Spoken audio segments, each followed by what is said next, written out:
Sa totoo lang po, nung nag-start ito, like nag-meet kami, sobrang kinakabahan po ako kasi sino ba naman po ako para mapabilang po sa mga batikan na pong kasama natin. Pero nung nakilala ko po sila, talagang sabi ko, grabe din, napakaswerte ko. Kasi yung kaba ko nawala eh, kasi grabe yung suporta, yung tulong, yung alalay. Kahit yung sinasabi ni Coach Chito at ni Coach Billy na grabe kami magbigay ng wisdom, dahil din po yun sa kanila. Kasi syempre, sila yung kinalakihan ng parents namin, nakuha lang namin po.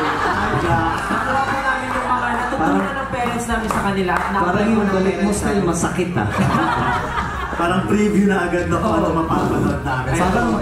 Pero, if I may, kaya nga, it's such a blessing to actually be part of something that has generations involved. Yung henerasyon nila Stan, nila Julie, yung henerasyon namin nila Chito, ako, si Ding Dong, or sa lahat ng mga manonood, there's one common ground, and that's music. And yun yung nakakaganda dito, kasi old generations may matututunan sa mga batang henerasyon. Mga bata naman, marami rin mapupulot sa mga older generation. So it's a give and take relationship that we all have. At talagang walang iwanan dito. This is all about having a good time while watching amazing talents. Yun lang.